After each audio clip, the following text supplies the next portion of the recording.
Ladies and gentlemen, we are Simply Electrifying Productions. I am the man with the plan, Jeremy Michael Mix, and this is my co-host. Mic check, mic check. This is your boy David Elkins, and you're listening to the very first episode of The Grind. Good old David, how are we today, buddy? To be honest, man, I'm a little bit nervous. Aren't we all? Yep. I just can't believe we're here. I know. It's crazy, here. isn't it? I know, dude. This is nuts. So how are you feeling? How we get here today? I know you're nervous, but how did we get here today? Honestly, it was just crazy because, like a little while ago, I was in the process of moving. It was back in October. Yeah. Just had a baby, right? Yep. Just had a baby. In the process of moving, he was like, "Hey, I kind of want to do a podcast." I'm like, "Okay," just kind of put it on the back burner a little bit because I had other focuses as far as moving and taking care of my child and stuff. My godson, Grayson. Yeah. He's definitely asleep right now, boys and girls. So. Oh yeah, it's way past his bedtime, so he's done knocked out. We put his ass to sleep. Won't even lie. So. Back in October, when it came to me, I just kind of put it on the back burner a little bit. But then once we got moved into our new house, I was like, man, I remember you telling me about that podcast, and I was like, a sports podcast would be perfect. I said, this is a big enough house that we could definitely do it. So that's when I got a hold of you, and you said, me and Danny, which is our producer, we're already in the works of doing one. So I was like, all right, well then let's all intermingle and begin one. So this is where we're at. Yeah, you're right. You're definitely right. You ready to do something special here? Yeah, I'm ready. You? Dude, it's been a long ass journey to get to this one moment. You're right. I did come back about end of October. I did come to you. I came to Danny, and you guys are definitely supportive. I was ready. It's my dream. This is my dream, people. This is not just something I want to do for fun. I don't care if I make money off this, and I honestly don't care to get famous off this. But what I do want to do is give this a try. Because honestly, if you don't chase your dreams in life, then what the hell you're doing? I am, like he said, I am the godfather of his son, Grayson. And one day I want to look back and go, you know what, Grayson? Uncle Jeremy followed his dreams, and that's what I'm doing today. This long journey started with just an idea and me just hoping people would help me. And the only reason why I'm here today is because of these two. David's on the mic with me right now, and we're going to get to sports here in a minute. We're so full of emotion, so, it's going to be rough for the first couple minutes, guys. But I swear once we get into this, it's going to be smooth. It's going to be fine. But most importantly, the reason why I'm here today is because of Danny. He's not the coolest kid in the world. He's not the most popular. And, honestly, he's one of my best friends, honest to God. And, he's my little nerd. I'm going to call him out all the time. Dude's always fucking helping me out. And he's the producer. He's the director. He's anything I need him to be. He's going to figure it out, and he's going to help me out. And that's most important. And Danny, I love you, dog. I appreciate you. David, love you, dog. Thanks for letting me use your back room, betting on me. Thank you as well, man. Thank you as well. And guess what? This is Simply Electrifying Productions. We are SEP. And honest to God, I'm tired of talking about emotional shit. I'm ready to get into one thing. The madness of March. Even though it's April 3rd, 2019. First episode, inaugural episode. Great landmark. We'll always remember it. Kind of a little late to the party. Oh, yeah. But hey, we're here, dog. We can always backtrack. We're always here, dog. It's okay. You gotta look back sometimes. And, we're here anyway, but we're doing this sports podcast, and I won't lie to you. We've had ideas. You're so excited because I know David wanted to talk about the, free agency? Yep. MLB? No. Not yet? The NFL free agency, which is actually already passed, but it's okay. You're right. That was like a month ago. We could backtrack too, And then we can always put that for a different episode, but that's okay. Let's just talk about talking about anything what's going on now, which is March Madness. We can talk about anything we want. This is our show. Isn't that great? March Madness is absolutely nuts. But if you don't love March Madness, then you just don't love sports. Come on. You're right. And honestly, like I said, next week here, like what? Next Wednesday is the last game of the NBA season. We'll get on to that. I mean, like I said, we're going to talk about a lot of things here. We're not just going to talk about strictly basketball. We'll talk about football. We'll talk about hot debates and everything. We'll get to that. But tonight, I want to bring up one thing. How about them Duke Blue Devils, David? Who's your favorite team? Michigan State? On. No, man. Shut up. It's Michigan State. I'm pretty sure he's wearing green right now. No, I'm actually wearing blue. I'm colorblind. I couldn't tell. You are colorblind. Shut up. No. All right. But, okay, since we're actually going to get into it now. We're getting into this. Okay. Hey, so Duke won, right? I about threw my TV out the front door. God damn it. I about threw my TV out the front door, okay? Tyler was here with me watching it, and I was getting a little bit rowdy, and RJ Barrett had to make 2 free throw shots. 2. That's it. And guess what? He missed the first one. He made one, didn't he? He tried to miss it. No, I think he meant to make it. No. I think he's so clutch. Did you see that? He was pissed he made it. You're supposed to. They're down by 2. They're definitely down by 2, and you're like, we need to hit both free throws. And arguably, everyone will tell you this guy, he's gonna be one of the top scorers coming out of the draft. And this man had to hit a layup, got fouled. Good job. Goes to the free throw line, fucking shanks the first one, but then tries to purposely miss it, and then fucking made it. That's literally the worst of luck. Why didn't the next LeBron have it? You talk about Zion. The next LeBron. The fucking Jeep. Yeah. You know he's 285 pounds, and the heaviest player in the NBA is 290. I believe it. It's Boban Marjanovic. See, we're gonna talk about the NBA a little bit. We'll give you some fun facts. Boban Marjanovic, the 7'4" beast out of Serbia. I don't know why I say it like that, but he is. And like the dude's 290. He's 285. Zion's fucking 285 at 6'6". They'll tell you he's 6'7". That's just because he has that fucking flat top. But he's got a 43-inch vert. I mean, that's cool. That's crazy. Boban can dunk it. He don't have to jump. Isn't that half the success? You're right. But Zion is a beast. I don't even lie to you, dude. This man literally just broke a goal a day after he lost the national championship. He probably had to take out in his the Elite frustration. 8. Why in the hell did I say national championship? I meant the Elite 8. Please don't go at me, stupid, on Twitter. But if you would like to go at me, stupid, at Twitter, you can meet me at the handle JMix34. Thank you. I mean, the reason why he probably broke that goal is because he had to take out some frustration of RJ Barrett. You're accidentally making that free throw. I'd have been pissed off too. Dude, I just can't believe they lost by 1 point. You know they turned the ball over 17 times. Yeah. 17 times. And Michigan State only turned it over 7, and they only lost by 1. Michigan State won by 1. That's how stupidly good Duke was this year. I mean, they were top 10 in scoring, and they were like the only top 10 team in scoring left in the tournament in the Elite 8. I know. I mean, maybe Gonzaga, but like I said, like when it came down to like upsets this year, I mean, I wouldn't necessarily call that an upset, no. Don't even get me going on Gonzaga because they got knocked off by my championship winner. So who's that? Who's your championship winner? That's gonna be Texas Tech. You're really taking Texas Tech. I am taking Texas Tech. You're taking Texas Tech. You know, I'll take their defense is A1. I will. We're not using A1. Danny, this whole production's over. This is over, guys. I'm so sorry. This you know how I said earlier we're gonna do whatever it takes to be the best podcast we can beat. No, that ruined it. Their defense is A1 top notch. If you just tell me they hold people to 57 points a game, I swear to God. 57 points a game. I mean, tell me what other team. Virginia at 55 next. Duke beat them twice. We're talking about Texas Tech though. I know, but you just said Virginia. Duke beat them twice and put up what?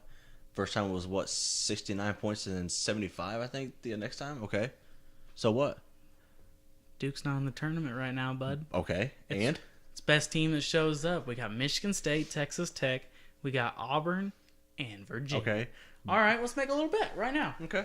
Right now, we're going to pick the national champion right here. Who do you think? As of right now, you really think it's going to be Texas Tech? Texas Tech. You're going to put Texas Tech. You're going to put Final two. You're Texas Tech, which is on a 4-game win streak. Versus Auburn on a fucking 12. 12-game win streak is going to beat Virginia. I want you guys to know he looked up as many stats as he could to just Bryce Brown is going to go off for probably 32. We're going to make this interesting, okay? You could pick one team, so it's going to be Texas Tech. I'm going to pick Michigan State because I'm pretty loyal. My favorite color is green, you know. All I got to say is we're very positive. You know, one time we had Magic Johnson. I'm positive we'll win. That's messed We will up. get the aid of the crowd to help us out. You know that Magic Johnson was not there to support the Spartans, right? He was actually there to talk to Zion. Jesus Christ. Tampering. All right, so Actually, it wasn't because they lost. He's not pro. Oh, yeah, so actually it probably is tampering. All right, so here's the bet. I'm going to throw it out there. I'm picking Michigan State. Okay. You're picking Texas Tech. We'll Yep. give Danny the other two teams. So Danny has a 50% chance of winning. So you got Auburn and Virginia to root for. Okay? If my team wins, Okay. that's Michigan State, Okay. you owe me a small order of wings. No, a snack order of wings from B-Dubs. Oh. Winner gets a snack order from both the losers. Oh, I'm so there. I'm about to eat all the wings. And we're doing on buy one, get one, boys. Oh, yeah. See you on Tuesday. Actually, yeah, we will. Actually, yeah, we'll know by Tuesday. Texas Tech, do not let me down. I'm telling you, I want those wings on Wednesday so I can eat them while I'm gonna parade my win on the next show. You in for it, Danny? He threw up the thumbs up. He's such a good producer. He's a good guy. He's a good guy. See, but here's the most thing. I'm telling you, this is something that's gonna be really surprising though. I love my Michigan State Spartans, and you know, fucking our point guard is on point right now. Cassius Winston. You're right. Cassius Winston is his name. Which he was Big Ten Player of the Year, if I'm correct, right? Yeah, and he was top 5 in assists. He averaged like 7.9. He's one of the best point guards in the country. I mean, the best point guard in the country this year though was Ja Morant, and he literally carried Murray State. Oh yeah, dude, that guy's a beast. He could jump out the gym. Oh, dude, that guy's he has dog in him. That's what I like about him. But like Cassius Winston's good. Guy from Virginia, not Kyle a guy, not a guy, but guy, K guy. Yeah, Kyle guy, the guy. But Guy's tough. Ty Jerome, they have the best backcourt left. I'm sorry, but you know Cassius Winston, I think, is the best point guard in the last 4 teams. I really do think that. Yeah. But that backcourt of Virginia is tough because they play with a chip on their shoulder and they play tough. Texas Tech, I'll give you that. They are tough. They have one of the best defenses in the country. Like I said, they're holding teams to 57 points a game. That's ridiculous. Led by Jarrett Culver. Yeah. Jarrett Culver is a beast. And like I said, Auburn, they're scary. They got that momentum rolling with them. They're playing. They lost their best player to an ACL tear. I mean, and at that point, everyone wrote them off. I mean, everyone's like, oh, well, they can't get the job done. Well, they're playing for each other. Yeah. And they're actually playing as a team right now. Like the next person had to be there, you know, to fill in for his role. And Harper showed up last game for sure. Harper, that was the guy to help out Bryce Brown. Virginia got lucky. I mean, personally, like Virginia shouldn't even be in that spot. If I'm really being honest, Virginia should have lost to Purdue, hands down. Should have lost to Purdue. Carson Edwards literally took the team on his fucking back and just said, "Boys, I'm gonna pull this bitch every time I touch the ball." And guess what? They came up short. Where they lose by 2. Lost by 2? I think it was. Yeah, either 2 or 3 because Ryan Klein ran that terrible ass roll. Yeah, screen. Roll screen or whatever it was. Where the hell the flex? Who forgot to flex around the? But I mean, even at that, Carson Edwards threw a horrible pass. So even if he caught it, he would have had to turn around and throw up a horrible shot. So either way, I think that Purdue would have lost if Carson Edwards would have had should never went to overtime. Oh yeah, I mean if they would have made the free throws either way, then who was at the line? Was it Eifert? What's his name? Was it Eifert? I'm trying to remember. It's the white boy, you know. Yeah, it's our power forward. It's Tyler Eifert's brother. I forget. Is it Garrett Eifert? I think is. Honestly, I think. Dude, when you talk about the national tournament, if you're not talking about your big ticket items, I mean like your big ticket players and marquee matchups, I mean, be dead honest with you, there's so many players to memorize. See, most people will be like, why don't you guys have notes and their names? Jesus Christ, man, I could have literally 6 pages of players' names. I'll be like, yep, this is Cassius Winston. He averaged 17 and 7. But you guys don't want me spatting out stuff like that. This ain't ESPN. By the way, guys, we're not doing this for money, so we ain't getting paid by no network to talk good about any of these big marquee players. but we love money. So if you are listening, we will take any check. We'll say anything for money. Go Coke. I love Coke. Less Pepsi's paying me than I love Pepsi. There you go. Pepsi's good. Dave Chappelle said that. He goes, I sponsored both Coke and Pepsi. Which one do I like more? Whoever paid me last.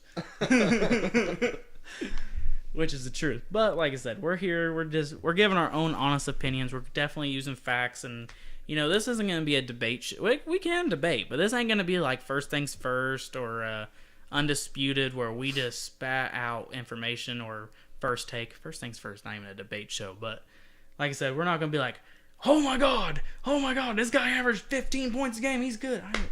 Dude, I watch basketball. I give it the eye test. I'll use stats to help my argument, and I'll use stats when I need to. Mm-hmm. But when I watch a game of basketball, it's about who is a good ball player. Yep.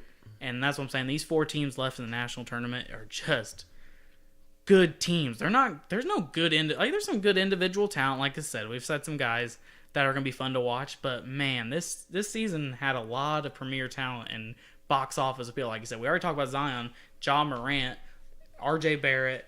Even like guys like Romeo Langford from IU didn't even get a chance at the tournament this year. I know. I mean, I'm pretty sure that did he already say that he was going pro? I haven't seen any reports yet, but word on the street is he is. I mean, come on now. Like, when it comes to the the NBA draft, which I'm so for, that's like my Christmas. It's the third Thursday of every June. It falls around my birthday, so if anybody's like, oh my God, you know when the draft is? Hell fucking yeah, it's the 21st of June. My birthday is the 23rd. Send me presents. By the way, my handle at Twitter, I know I brought this up earlier, is jmix34. Send me presents. If you want my Snapchat, club_royal, send me presents. I think I made that point clear.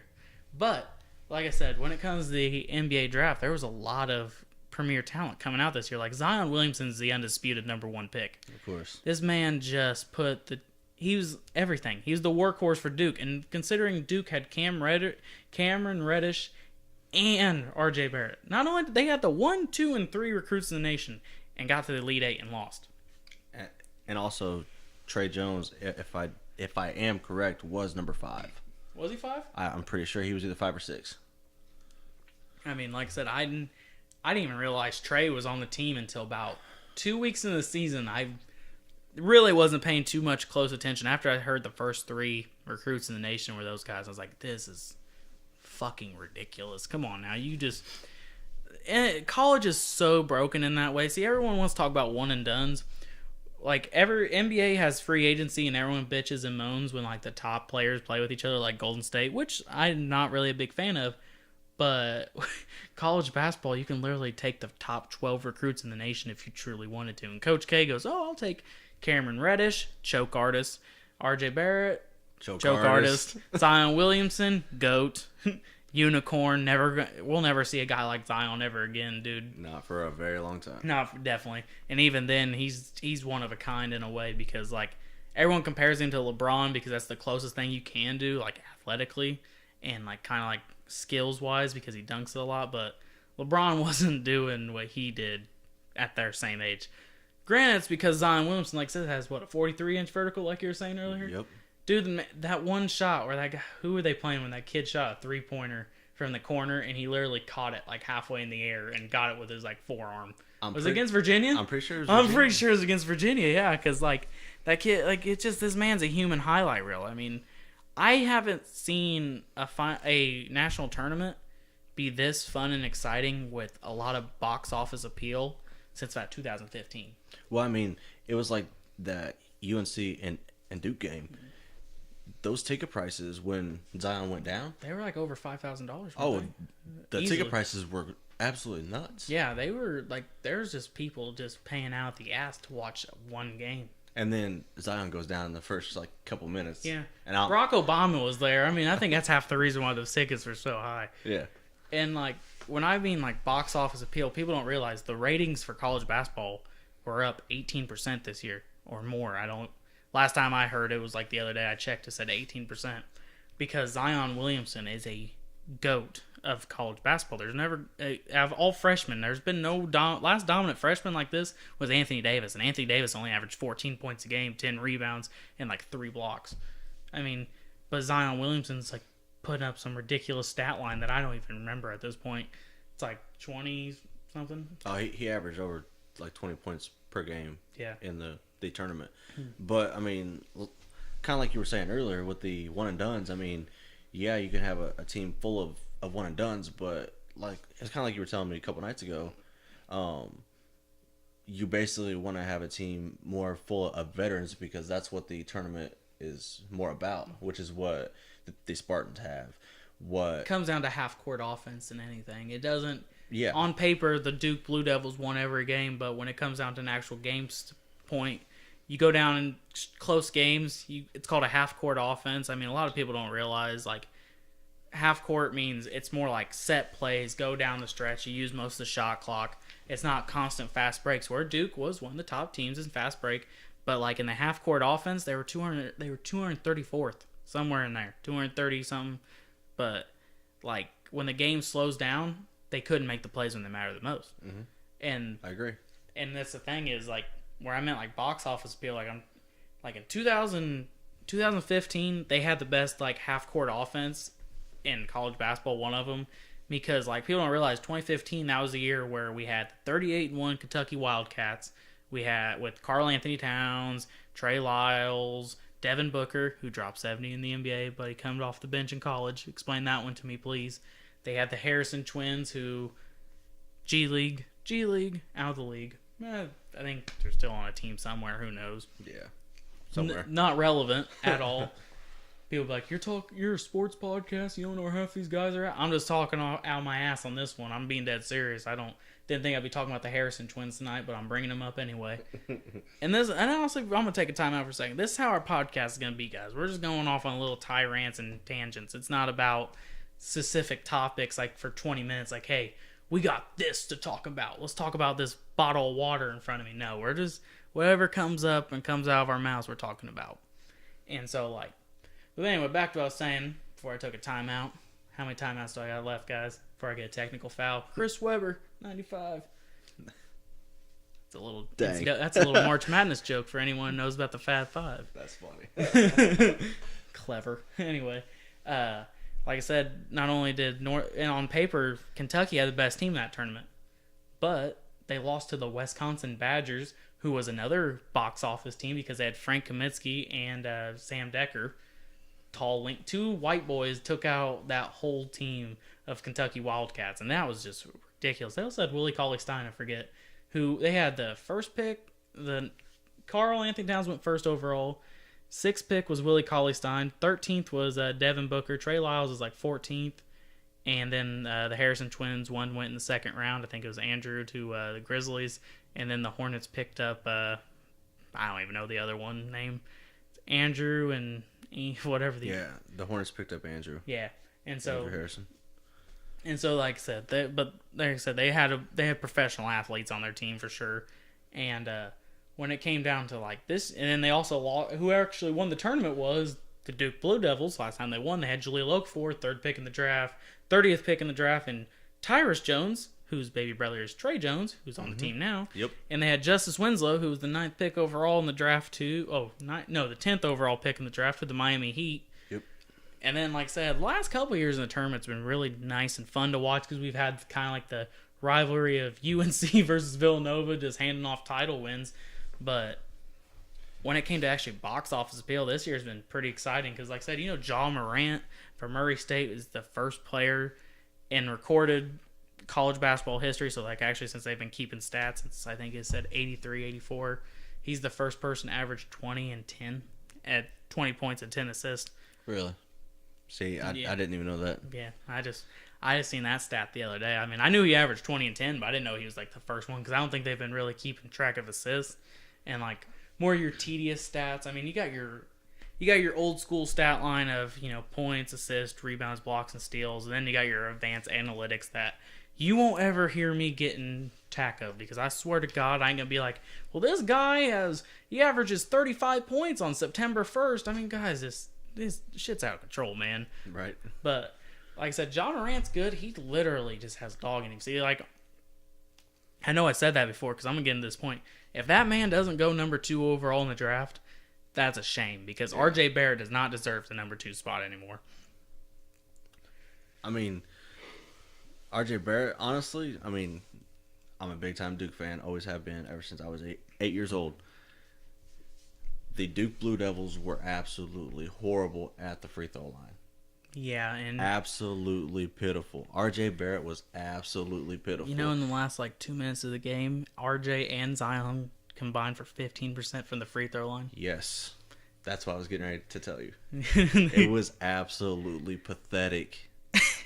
How can you have a guy who's renowned as gonna be a scorer and a shooter, and turns around and can't hit free throws? Tell me this, R.J. Barrett, you're at the free throw line. Your goddad is supposedly Steve Nash. And he's I think he has the second best free throw percentage of all time. I can't. What's his name? Is it Eric Berry? Not Eric Berry. Fuck, that's a football player. Please don't hound me on that one. I mean, it's Rick Barry. Is it Rick Barry at number 1? I think so. It's really close. It's 99.97, 99.98. That's the granny shot, dude. Your goddad is one of the best free throw shooters of all time. Back-to-back MVP. Exactly. How? I mean, it just blows my mind how bad that you are at free throws. Yeah, he's It's just, I'm like, oh my gosh. Shows me he doesn't really put in the work and the tedious stuff. I mean, I get it. You're gonna be able to shoot your jump shots. You're gonna be able to take it to the rim, but if you can't shoot free throws, I'm sorry, at any level, it doesn't change. The goal's always gonna be 10 foot. Okay, that doesn't change. When people go to the NBA, still 10 foot. When you're when you're playing pee-wee basketball, after you get over the little goals, you go right to 10. Middle school, 10-foot rim. High school, 10-foot rim. And free throw line is 15 feet away. It doesn't change. It doesn't zig and zag. It's a straight line. It's always the same. You don't work on it. That's what you're showing me. That's all these guys. Zion Williamson, yeah, he can dunk it, but can he shoot free throws? No. So, if you're driving to the hole to get fouled, but you can't shoot a free throw, why are you driving? Yeah, that's the point. That's exactly where I'm getting at because, like I said, I'll use LeBron James as an example. LeBron James is not a renowned free throw shooter. For the guy who's arguably the greatest of all time, top 10, top 5, wherever you put him at in your list, this year he shot 68% from the line. Really?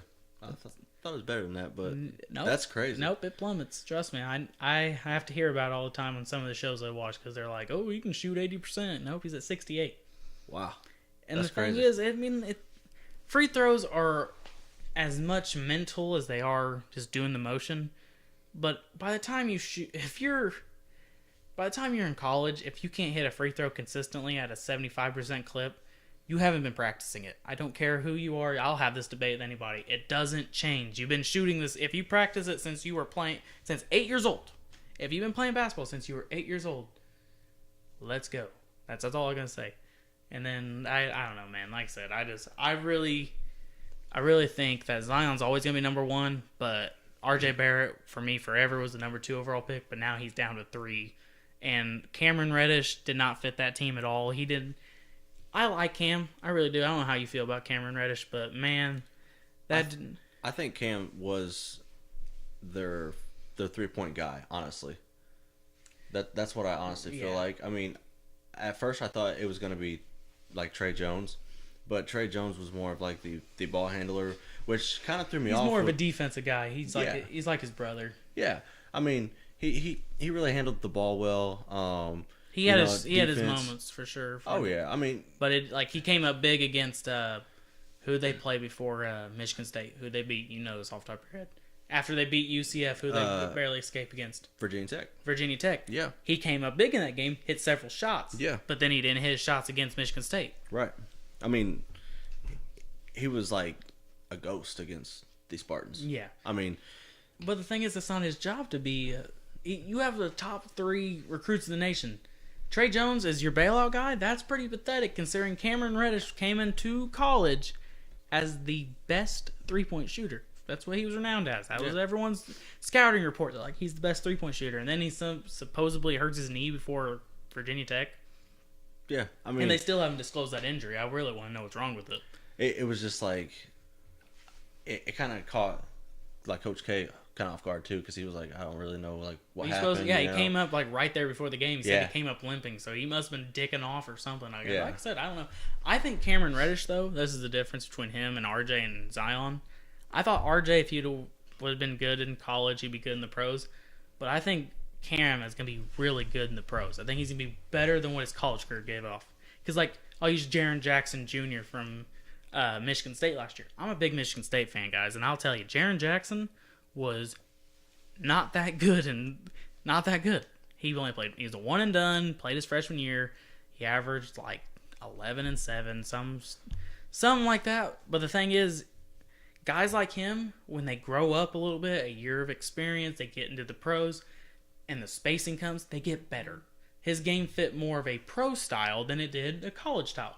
College is more traditional. It's an extension of high school in a way. Exactly. Once you get to the NBA, it's positionless basketball. The court's like way bigger. I'm not gonna say like it's twice as big, but it does get longer. Spacing's really really key in the NBA. Also, like you can't run a 2-3 zone. It's illegal defenses. You can't crowd the lane. In college, you can do a 2-3, 3-2, whatever you want to do. You can stand in the lane all you want to an extent, but guys like those guys go to the NBA and they get the spacing, they get the coaching, and they just grow up a little bit. Yep. Cameron Reddish is a 3-point shooter.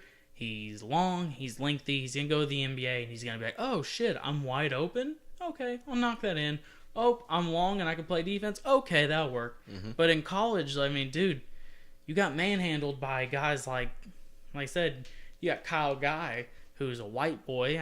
I'm not trying to be we're not racist on this show, but we're going to describe them by their color in a way. A white dude in college is going to play hard. A black dude in college is also going to play hard. But some people play on a chip on their shoulder. If you see the number 3 recruit in the nation who's supposedly a great 3-point shooter, a guy like Kyle Guy is going to come up here and he's going to do his best to body you up. Cameron Reddish, did he produce down the stretch of games? Yeah, he hit that game winner against Florida State. Yep. But outside that, which was huge. Yeah, it was great. And I honestly thought that would be more momentum and show like, okay, he can do it. But he didn't. Zion Williamson was out, what, 6 games? 8 games? I think it was out 6. 6, yeah, that's what I thought. Because it felt like forever, yeah. to be honest with you. Because that was the longest 2 weeks of any Duke fan's life. I know, because Duke looked absolutely lost without him. Yeah, and that's what I'm saying. Like, RJ and Cam should have stepped up. Yeah. That's what they should have done. And they showed they couldn't. And then Zion came back. They won the ACC tournament. And now we're here. Now we're like, okay, now we're talking about how my Michigan State Spartans. Did I bring it up that Michigan State beat them? Because I really feel like you didn't watch that game, David. Man, look.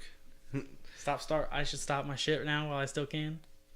I don't care what you say. Cassius Winston pushed off so much that game and got away with it. I don't know what you're talking about. It Didn't come up in the box score. I like advanced analytics. I didn't see it in the advanced analytics. It was like highway robbery. You can ask anybody.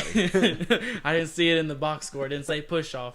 There's no stat for that. You lie. There should be, because there's never a stat for it. Because there was like 25 of them. No, I mean, you want to talk about push off? I mean, Carson Edwards got pushed down by I think it was Ty Jerome or Kyle Guy. One of them shoved him straight down on the ground, and then I seen that. Yeah, he just shoved him straight down and shot a 3. Thank God he missed it, but the ref literally just looked at him and he's like, yeah, I'm gonna blow that whistle. Looked like the NFC Championship game.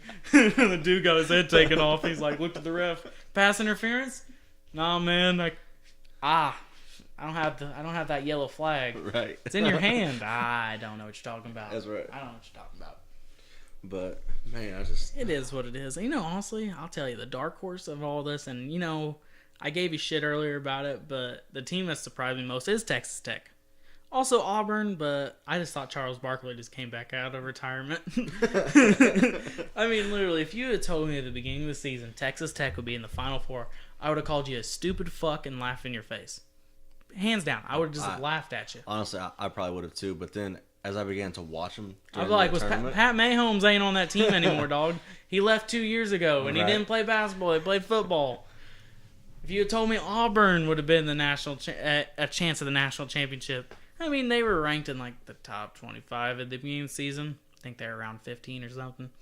I'd be like, Cam Newton ain't playing center. Get the fuck out of here. Yeah. But It's going to be fun. It's the Wild West, dude. This is the Wild West of basketball. People don't get this, but if you understand, there is no big market team outside Michigan State who's barely been big market the last 3 or 4 years who's in the Final Four. Virginia chokes every year around the Sweet 16. Texas Tech, I don't think has ever been in the national tournament. That's a lie, but I hate Texas Tech. But, Michael Crabtree ain't playing. Another football player. See, I'm naming football players from Texas Tech. Auburn, same thing. Hey, Trey Mason, where's he at? Actually, that's on another the football player. Virginia deal, big props to UMBC last year on beating them. You guys pulled through for me. Appreciate it. I'm telling you, man, like my bracket got burnt like because of all these teams. The one year I don't bet on Michigan State, man. It's a joke. And like I said, Auburn looking tough, and I'm scared. They scare me because their best player went down, and we brought this up earlier, but that Jay Harper, I don't know his real name. I think it's Jonathan or something. I'm only assuming his name's Jonathan. He went on a tear last game against who the hell they just beat? They beat someone good. I'm blanking so hard. Who'd Auburn beat? Kentucky. Yep. They beat Kentucky. Defense carried them to where they needed to go. They locked down Tyler Hero. They locked down everybody. They were playing defense on everybody, and they play with a chip on their shoulder, and I love that. I love great defense. I love chippy defense. I love guys that don't care who they're going up against. Like, oh, you're the best team? No, we're the best team. Guys, I am not the most athletic person. David, you the most athletic person? Not even close. Not even close. Exactly. Me and David's been playing ball together for a long time. What happens when we play against people that think they're better than us? We play with a big chip. We come at them regardless. We shooting jump shots. We're playing defense. We're doing whatever we can. And that's my mentality. And I'm not sitting here comparing myself to a college athlete or an NBA athlete. Because we're nowhere close. We're nowhere close. No, we're not. But it's what they're doing. These guys are coming at you like, oh, you think you're better than me because you got on SportsCenter last night? Well, I'm going to be on SportsCenter whipping that ass. And that's what they're doing. Yep. And that's what it all boils down to. People don't realize it's gritty defense that wins championships. Not even college. Any level of championships, basketball, football, baseball, soccer, I don't know. I don't watch soccer. So if you're thinking you're going to listen to soccer on this podcast, you're shit out of luck. Because I don't listen to it either. Hockey is cool, I guess, but I'm pretty sure it's defense are knocking people's teeth out, which is awesome. And Danny, who's your favorite team? Danny, you can speak up a little bit. I like the Anaheim Ducks. Hockey, nice. He knows hockey, guys. We might have hockey talking about one day. Good job, Danny. But that's what I'm saying. Gritty defense wins championships. I mean, if you think you're just not going to play defense and win a title, the top 10 scoring teams in college basketball are not left. Let that sink in.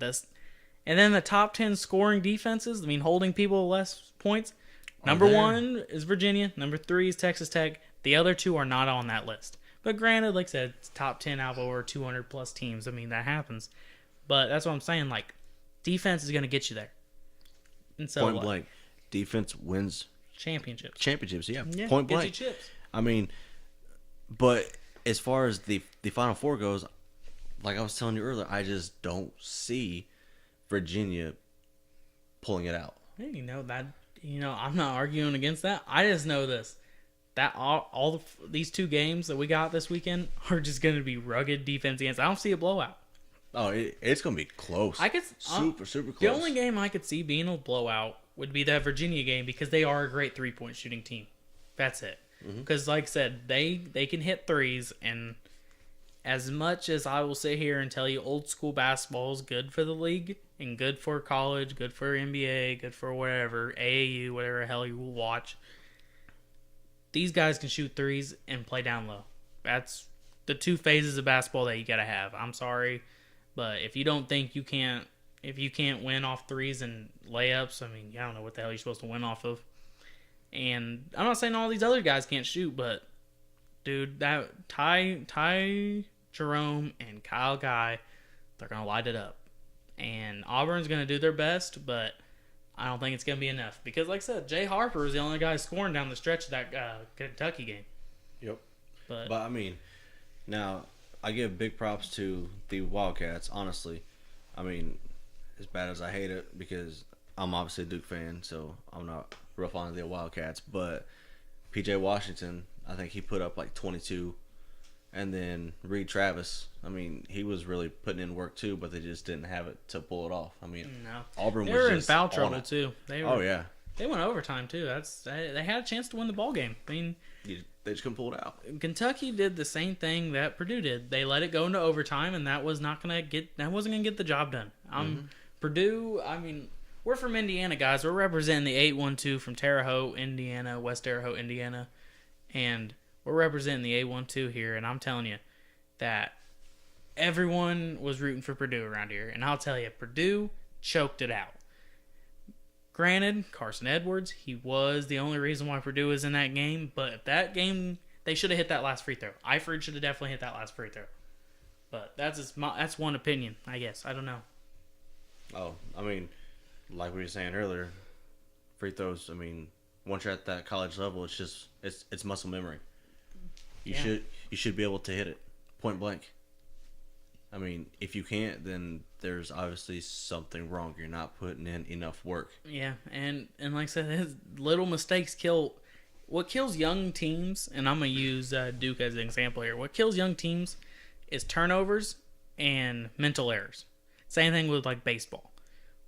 Errors will kill your team. When you have, like, we'll use the Michigan State and Duke game as an example, because I really feel like David doesn't get the point that Michigan State beat them. So we'll let that settle in for a second.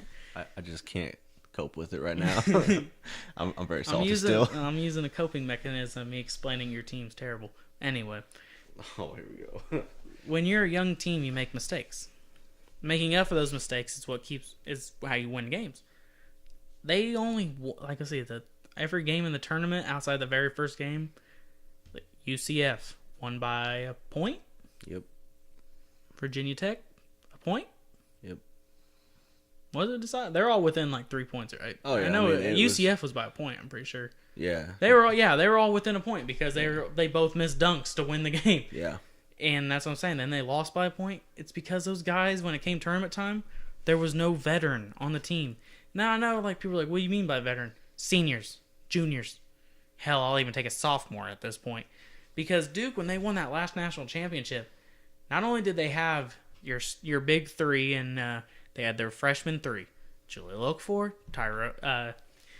Tyrus Jones, and Justice Winslow, but they also had Luke Kennard, they also had Grayson Allen, and they just had a bunch of guys, and they had the Plumlee brother. Was it Mason they had? They had both of them. No, they didn't have both of them. They had the youngest one. Who's the youngest one? It's Mason, Miles, and the third one. I forget his. Is it Malcolm? No, I forget his first name. But anyway, it's the youngest Plumlee brother, and they had that veteran talent, and it just helped carry to a title, and that happens. And then like this year, Duke didn't have that. Duke didn't have a bench. They did not have a bench. They didn't have 3-point shooters. They had 3 guys. They had 4 guys that were 4 freshmen that were going to do it all. Which is what Duke is pretty much known for, is 3-point shooting, and they didn't have that. And well-coached players. Coach K is arguably the best coach ever. He's going to go down as the best coach ever, arguably in both sports. He has Olympic gold medals, national championships. Hell, he'd go pro. If he went to the pros, he could make a super team because everyone wanted to be coached by him. Oh, easily. He breeds professional athletes. That's just one thing about him. But when I watched Duke this year, they didn't have those gritty players like they usually have. They didn't have guys taking charges or playing for the team. They just had Zion Williamson dunking the ball and getting on SportsCenter, which is good, I guess. But when it came tournament time, they were young. They made mistakes. Approximately 17-7 of Michigan State. Thanks for bringing that up again. Go Cassius Winston. If I didn't mention this earlier, I'm betting on Michigan State to win me some B-dubs next week, so it's going to be really good. But like I said, when it came to this tournament this year, it's going to be interesting. I really don't know what's going to happen, because most time I can give you like a rough estimate, like Texas Tech loses by 20, but this ain't the first round of the tournament. I'm talking for sure. Sorry guys, we're having a little technical difficulty. Danny's over there fumbling his keys. You just going to slam it? That's cool. But I don't know, guys. But I'd like to say this is a good start, and now I can keep going on forever about March Madness, but my director, my nerd, whatever the hell you call him, he just kind of gave me the cutoff there for a minute. So we're just gonna go ahead and wrap up the show here. David, you got any final words? Duke, make your free throws. It was absolutely terrible. Go Texas Tech, and I can't wait to get some wings on the house from both you guys. Go Texas Tech. Not happening, bro. All right. Well, guys, I want to just thank you guys because, honestly, from the bottom of my heart, I couldn't do this without these two. And that's a wrap, boys and girls. See you next time. Be back next week.